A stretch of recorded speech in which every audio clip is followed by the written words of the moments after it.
Dwarka has been mentioned in the Mahabharata. बोल दी कि the Vishnu Purana also describe Dwarka city a beautiful garden mood pond palaces. अभी द्वारका जो it is town mouth of the gulf of Kutch, Arabian sea. और पहले बोला जाता था कि ये है ही नहीं द्वारका ऐसा कुछ, लेकिन आर्कियोलॉजिकल सर्वे कारण वहां पता लगा कि there is a submerge city, chances है ज्यादा। तो first major excavation was carried out close to Dwarka's temple 1963। फिर वैसा कुछ ज्यादा मिला नहीं with respect to legendary city.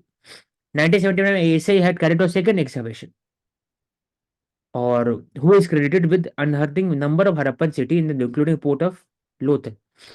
वहां पर भी ऐसा नहीं हुआ, लेकिन उसके बाद 2 डेकेड्स बाद marine ecology scientist from NIO, national institute of oceanography, वो जब गए तब they were carrying out extensive sunken city जो इन द अरेबियन सी है।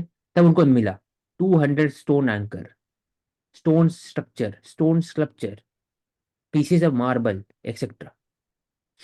अब ये हो गया आर्कियोलॉजिकल एविडेंस। फिर टेक्स्ट के हिसाब से एविडेंस विष्णु पुराण हो गया। तो ये दिखाता है कि ओवरऑल कि जो भी चीज टेक्स्ट में लिखा हुआ है उसके पीछे में एक प्रूफ हो सकता है, और इसको डायरेक्टली इसको हटाना नहीं चाहिए कि नहीं हो सकता ऐसा। एज अ साइंटिफिक इंक्वायरी और साइंटिफिक एक्सप्लोरेशन अगर क्रिएट करना, माइंड सेट क्रिएट करना है, तो हर एक चीज को क्वेश्चन करके उसके हिसाब से प्रूफ और उनके हिसाब से जो ऑब्जर्वेशन और जो जो भी फाइंडिंग होता है उसको देखना चाहिए, रादर देन डिसमिसिंग कि ये पॉसिबल ही नहीं। तो स्टोन एंकर्स वे फाउंड, तो दिखाते हैं कि बेट द्वारका हो सकते हैं with respect to the important sea port हो सकता है। तो यही है। और इसी के साथ उसे हम बोल सकते हैं, I think you can rectify me, कि नगरा स्कूल का जो आर्किटेक्चरल स्टाइल है वो गुजरात के अंदर नगारा, देखिए। अगर मैं बोलेगा ना तो नगारा एग्जैक्टली नहीं बोल सकते क्योंकि वो थोड़ा डिफरेंट है, मतलब गुजरात स्टाइल है ना। जैसे हम्म, नगारा, प्रॉपर नगारा होंगे हिमाचल प्रदेश या हरियाणा पंजाब, थोड़े से बिहार की तरफ में, उड़ीसा हो गए। लेकिन गुजरात में सोलंकी थोड़ा डिफरेंट है, मतलब वहाँ तो स्टेयर केस जैसे होते हैं। एग्जैक्टली सिखा रहा है बहुत कम होता है उसमें। सोलंकी तो मिक्स भी स्टाइल हो सकता यानी स्टेयर ऑफ पौंड, इस तरीके से कुछ। है। हाँ, गुजरात का हाँ थोड़ा डिफरेंट है, मतलब एग्जैक्टली नगारा नहीं बोल सकते, इसलिए नाम वो याद हम्म, नहीं आता। एक वेसारा हो गया, साउथ में द्राविडन हो गया, कर्नाटका में वेसारा हो गया, लेकिन वहां पर स्लाइटली डिफरेंट। तो ठीक। ओके, नेक्स्ट और यहाँ हम पे हम बात कर सकते हैं। सोमनाथ टेम्पल की हिस्टोरिकल कंटेक्स्ट बता दें कि कौन सी डायनेस्टी ने उसके ऊपर अटैक किया था, और क्या मतलब उसका थोड़ा सा ब्रीफ दे दें आप, क्योंकि हम गुजरात के बारे में बात कर रहे हैं। नहीं, सोमनाथ टेम्पल का पहले से ही था, लेकिन 1027, आई थिंक 1027 1016 के आसपास Mohammed of Ghazni it had attacked, he had attacked दो सोमनाथ टेम्पल सेवरल टाइम्स, क्योंकि वो वहीं पर है और इम्पोर्टेंट ज्योतिर्लिंग है वहाँ पर सोमनाथ टेम्पल में। इसलिए वहाँ पर फंड थे, वेल्थ थे, तो वहाँ से अटैक किया, प्लंडर किया गया, तोड़ा गया बहुत बार। और उसके बाद फिर इसको बनाया नहीं गया था। लेकिन 1940s 50s में फिर president of India, first president of Radha India, Krishna. नहीं first president of India Rajendra Prasad ji, वो इनॉग्रेट किए थे सोमनाथ टेम्पल को उस समय। ठीक है। तो ताकि बिकॉज ही टॉक कि ये दिखाता है, सोमनाथ टेम्पल का रिकंस्ट्रक्शन दिखाता है कि अपना जो सिविलाइजेशन है, अपना हेरिटेज, अपना कल्चर जो है वो रेजिलियंट है। In spite of all these attacks we have risen from the as a phoenix, हम लोग राइज एंड किए। I think question in prelims also, हाँ जस्ट यू पूछते, mention. Yes. Row of okay, the, ऊपर top. नहीं, एक और है, लीप ईयर कवर कर लेते हैं पहले। तो लीप ईयर के बारे में मेंशन है, हर 4 साल में एक बार होता है। तो 29 फरवरी 2024 is also leap year.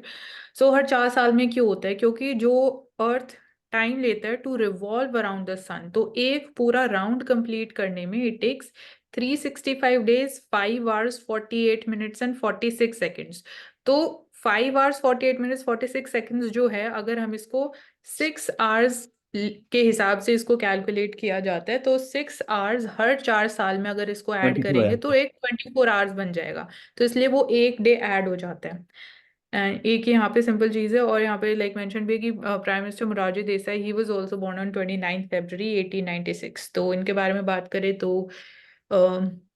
He was the prime minister of India between 1977 और 1979। आफ्टर तो जेपी जनता पार्टी, गवर्नमेंट, हाँ, JP so he was the government Indira Gandhi, Indira Gandhi. First non Congress prime minister of India.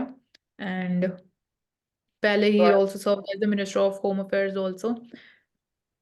So so these are I would certain like to add important facts. 2 to 3 points regarding this deserted politician. So number one, he is considered a very jolly prime minister. Why so? Because he used to say that if you want to intoxicate your body, so I consume my urine. This is a not a political statement. This is a statement written in the gazettes. Number two, he is the prime minister who laid out a true nature of democratic republican country. How? Via the 78 में, 42nd हाँ, Amendment Act, the Indira Gandhi ji did a 44th number में of मिलता changes था to बस। the original constitution. But he laid out the 44th Constitutional हाँ, Amendment Act, in which he relaxed the provision of emergency. He relaxed the provisions of center state list. He relaxed the provisions where the centralizing tendency was used by the central government. And even this prime minister, we can give the credit, who said and who made out a provision that restoration provision will come as a choice to the president of India. At the time, only the prime minister is giving such kind of recommendation to the president to make a law. So these are 3 to 4 things. And he is also Bharat Ratna awardee. And apart from this, like freedom struggle की बात करते हैं तो he supported Gandhian ideas and participated in civil disobedience movement. Apart from this, like in pre-independence time period में, he also served as the chief minister of Bombay. नहीं, sorry, after independence में 1952 में he was elected as CM of Bombay also.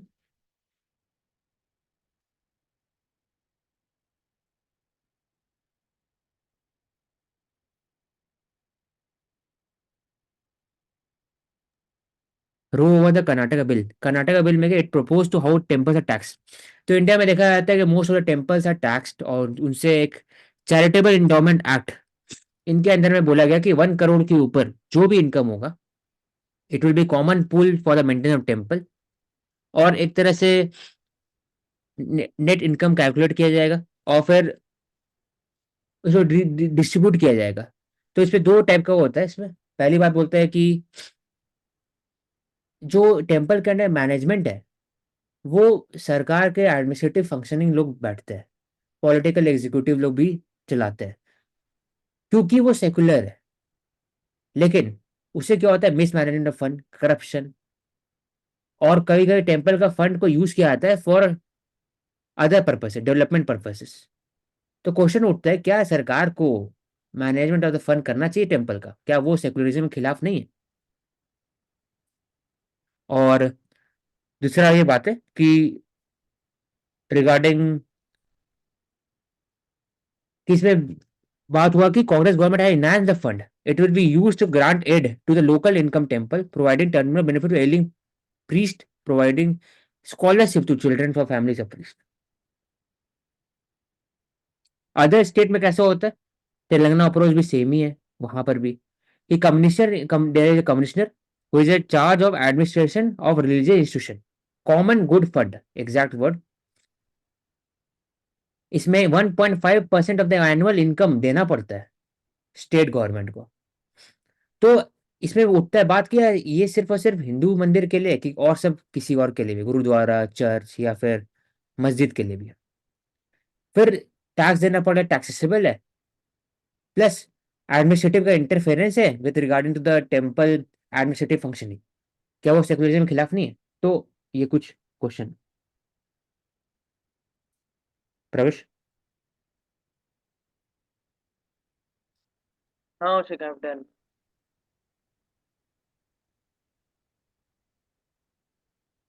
India South Africa block in we have discuss की investment block it was created by China, कि उनके हिसाब से चले, बाकी सब कंट्रीज को इंक्लूड किया गया था, 123 कंट्री आई थिंक। तो इंडिया है ब्लॉक की बोला गया था कि जो कंसेसिस बिल्डिंग WTO में होता है वो सबके साथ होता है, वो सिर्फ और सिर्फ कोई कंट्री का स्पेसिफिक नहीं होना चाहिए, सबको लेके चले, नेगोशिएट करे, कोऑर्डिनेट करे और काम करे।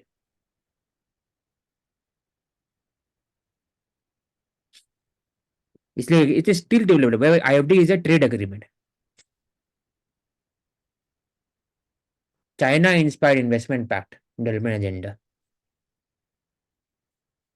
लग्जरी कार इंडिया में बढ़ते जा रहे हैं ओवरऑल, तो ये बस ऐसे ही उठा लिए थे। लग्जरी ब्रांड, इतने सारे ब्रांड है इंडिया में। दिल्ली, तमिलनाडु, महाराष्ट्र, कर्नाटका, गुजरात।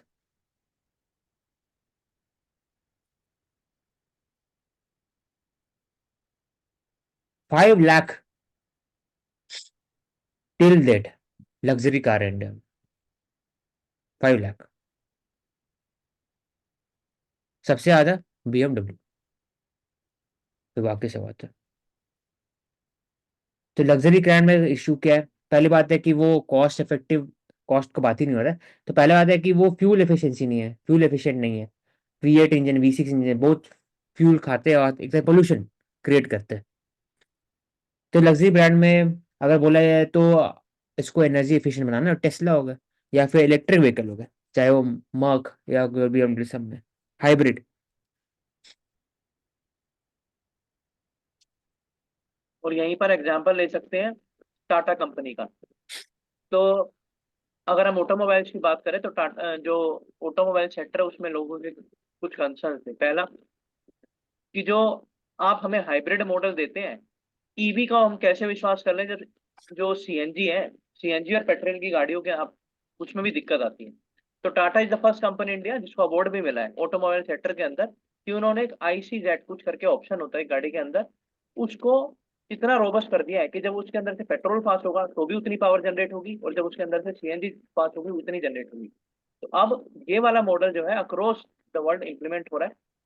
तो यहाँ पर हम देख सकते हैं कि किस तरीके से जो कॉर्पोरेट सेक्टर है उसके अंदर इनोवेशन आने से रिन्यूएबल एनर्जी और जो है सस्टेनेबल एनर्जी की जब हम बात करते हैं, कार्बन न्यूट्रलिटी की जब बात करते हैं, तो कहीं ना कहीं कॉर्पोरेट सेक्टर के बिना आज के टाइम पे पूरी नहीं होती। हाँ, ट्रू।